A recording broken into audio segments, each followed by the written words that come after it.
Ayan. May binili po ulit tayo sa Shopee. Sana natin. Binalot pa sa balot. Wow. Yan, kunyari cellphone to, hindi naman cellphone. Parang cellphone yung box eh. Pero hindi siya cellphone. Bumili po tayo ng ito. Bukas siguro ikakabit ko ito mga kadyan. Yan. Smart True Switch. Ayan. Smart Switch. Kahit wala ako sa bahay or automatic na bukas o magsasara. Ayan. Kulay black pala to. Ay, sharp yung edge. Ano na rin. Ayan.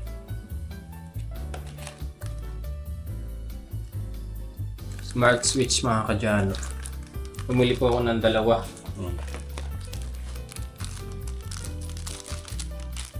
Tandaan dito pa siyempre pag nalit ka nagising mga alas 5 or alas 4 pwede mo siyang iset ng timer. Ayan. Meron lang siya capacity na 500 watt. Sa bagay sa ilaw hindi naman siya umaabot ng 500. Around 1 lang, nasa 50 watt siguro kung marami. Ayan. Smart Switch. Meron pala siyang capacitor, ayan mga kadyan. Ilalagay doon sa ilaw para yung flow ng current ng kuryente is mag-stabilize. Ayan. Siguro bukas ko na lang po ikakabit to. So ngayon medyo madilim na, baka di ko makita yung wiring nito. Dapat pala alam ko yung live tsaka yung line. Ayan, yung neutral.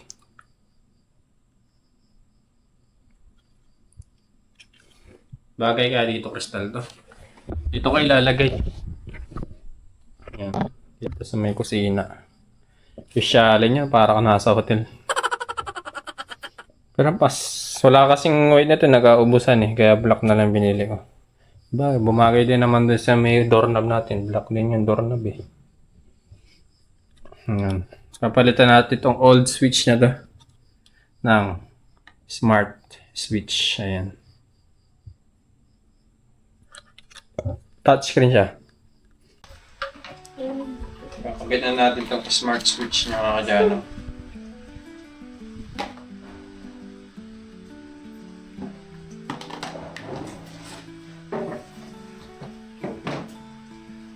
Nakapit na natin itong capacitor niya kasi kailangan ng magandang flow. Diba, bot? Kaya natin itong hindi.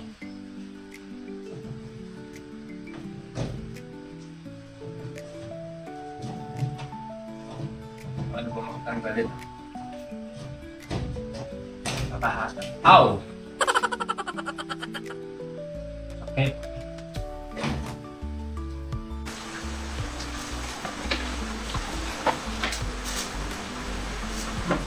Nakabit na natin ito mga dyan.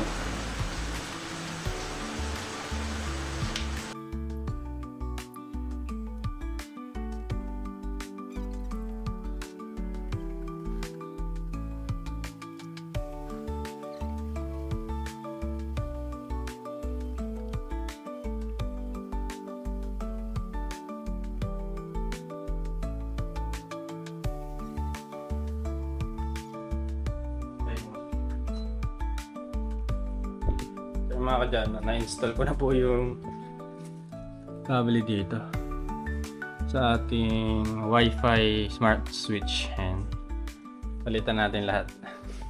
Automatic lahat yan.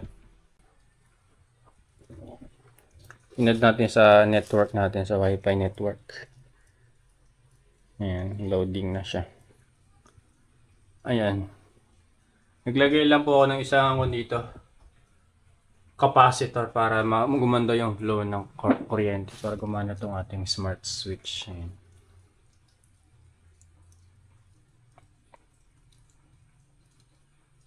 Try natin paganahin gamit itong ating cellphone. Ayun, gumana mga kadyano, oh.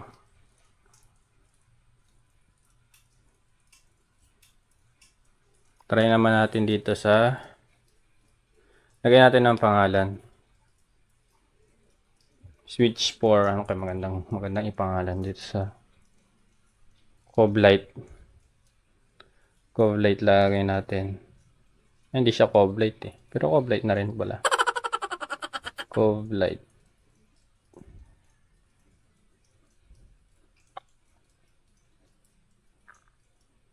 Then, i-add natin sa Google Home.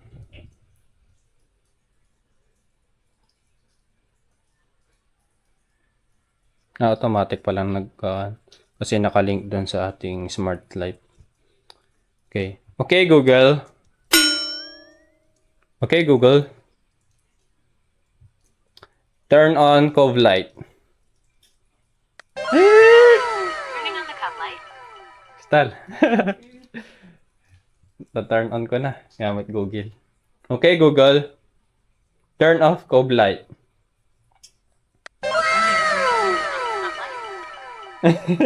Magic. Ito, meron pa isa. Hey, Google. Turn on the kusina. Ay, wala pa pala yun.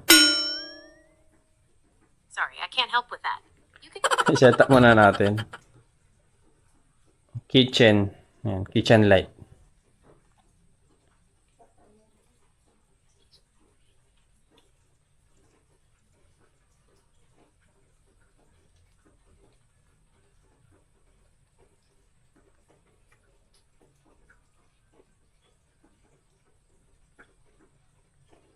Okay, Google.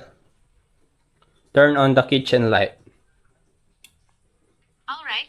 Turning the kitchen light on. Social. Okay, Google. Turn off the kitchen light. Okay, Google. Turn off the kitchen light. Sure. Turning off the kitchen light. Sana all. Kakabit ko na ulit tong turn Utusan ko si Jana. Papatayin ko muna tong kuryente natin ulit. Utusan na kita, ha? Ayan, para sure.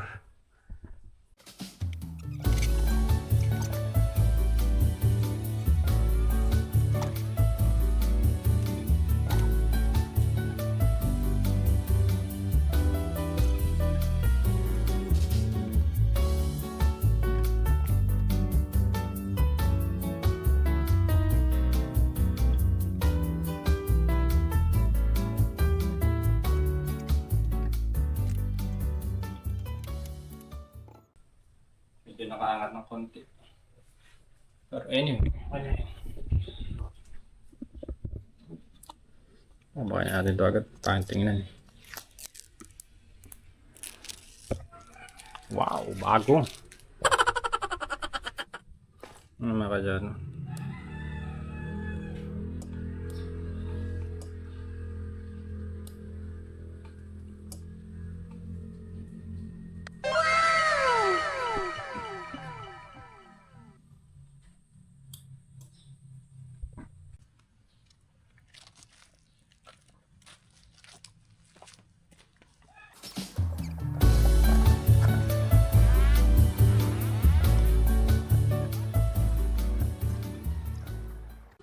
Yan, ilalagay natin dito sa may ilaw natin.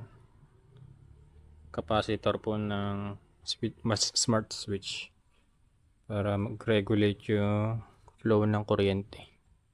Kailangan natin to para hindi ko kurap-kurap.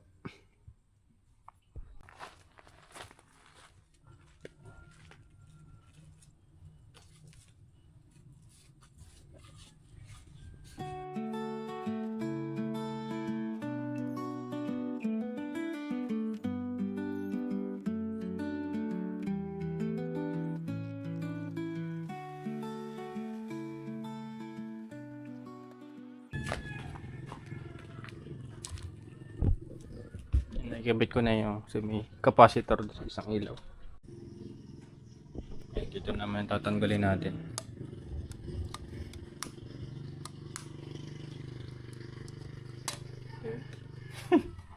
Sa trip ni Jano, no? Nakalambre lang siya, oh. Tanggalin natin yun mamaya. DIY tayo mga Jano.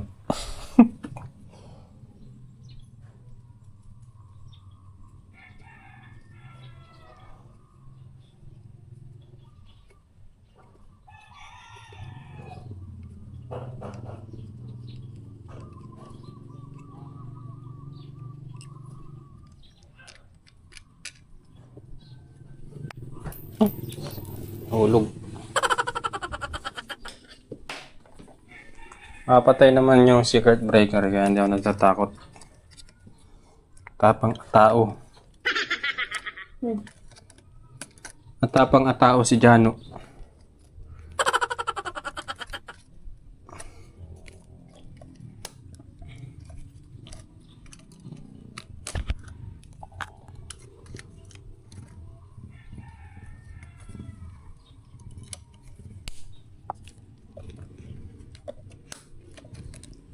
Basic wiring lang, kaya ko yan.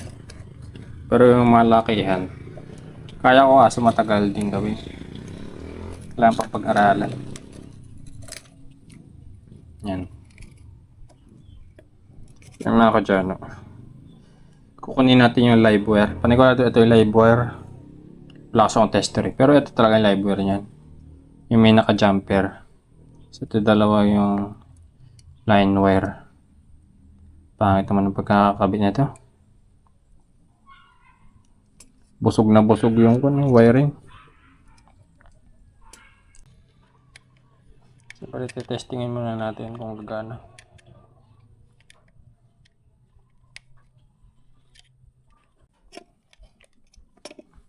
Then, saan yung tape natin?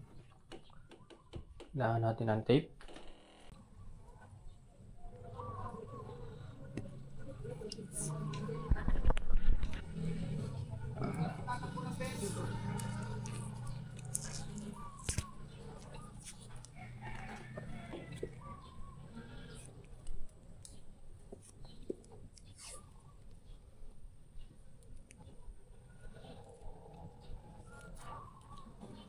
Tatakip natin ito sa may tornilyo. Order yung customer kayo. Hindi pa luto naman ito. Para safe.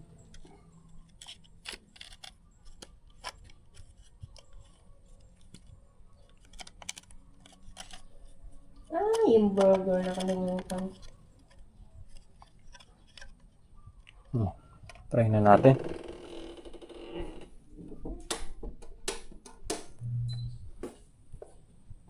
Sinindihan agad, mga bakarya na kayo.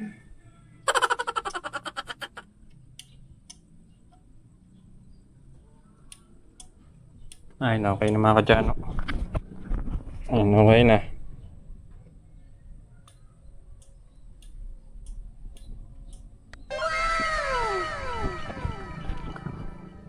Shutdown na natin uli yung kan. Okay na. And then, tanggalin na natin ito. Patayin natin uli. Ayan.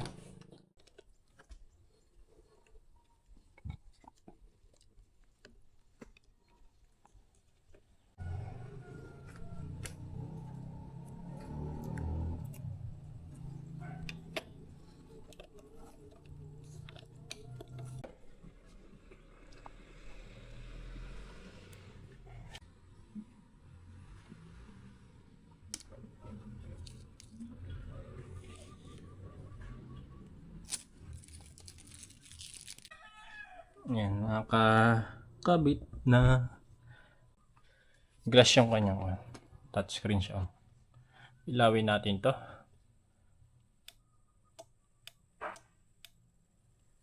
Saran tayo mga ka-Jano. Test run.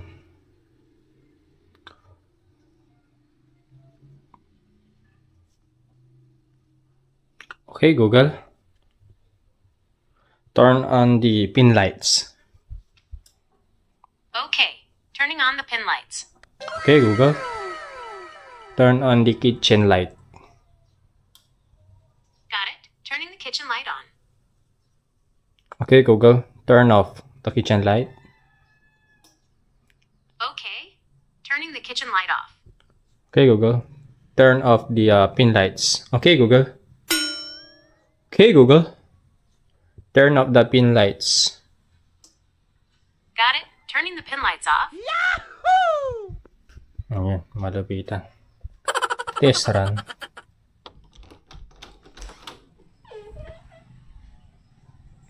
Ayan.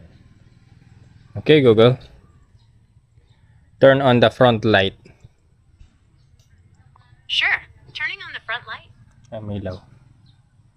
Then, okay, Google, turn on the side light. All right. Turning the side light on. Pwede mo rin siyang kontrolin gamit yung dito.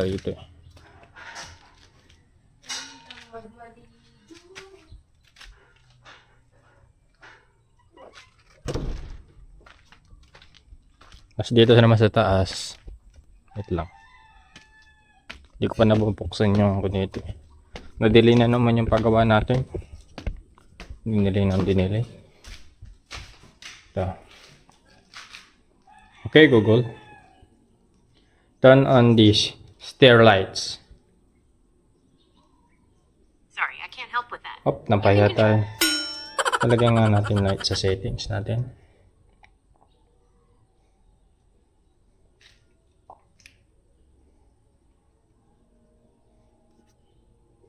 Stair light. Yan. Hallway light. Para identify ni Google as light na bombilya. Okay, Google. Turn on the stair lights. Sorry, I can't help with that. Okay, Google. Turn on the stair lights. Okay. Turning the stair light on. Okay, Google. Turn on the hallway lights. Okay. Turning on the hallway light. Dito puti yung nabili ko. At puti nga dapat lahat. So, ganda yung puti. So, kanina yung black sa baba. Wala na kasi available na white eh. Pwede mo rin siya i-control, touch control yan. Ayan. Ngayon mga katsano, gabi na. Utusan natin si Google na buksan yung ilaw. Okay, pwede naman siya automated na i-schedule mo yung kanyang ilaw. Once na gumabi na, sisindi na. Then, pwede siyang patayin pagka automatic din. May schedule din. Okay, Google. Turn on the kitchen light. Sure. Turning on the kitchen light. Yan, umilaw na yung kitchen namin. Okay, Google. Okay, Google. Turn on the side light. Sure. Turning on the side light. Okay, Google. Turn on the front light. Okay. Turning the front light on. Nakaliwanag. Ay mga dyan, yung sa taas pa, yung ibang order ko paparating pa eh. Kaya ayun. Yun na lang muna siguro. Then, pwede ko nang kontrolin bawat ilaw dito sa bahay ko gamit itong aking cellphone, or pwede siyang automated na gagawin ko. Kunyari, alas 6 magbubukas, alas 6 ng gabi magbubukas, tapos alas 6 or alas 5 ng umaga magsasarado o mag-off yung mga lights. Ayan. And pagka nasa galaan kami, syempre pwede ko siyang buksan at pwede ko rin i-monitor kung ano ba nangyayari sa bahay ko. Ayan. Then pati yung TV, lalagyan po din ng remote gamit ng ating cellphone, IR. Ayan. Gaganda to lalo. Para hindi na maglalagay ng switches na dalawa na two-way switch. Kasi automatic na po lahat mag-on yung ilaw once na mag-alas 6 na ng gabi. O hap. Ayan. Dito, yung hagdan natin medyo tumagal. Linaw na. Siya ay bag.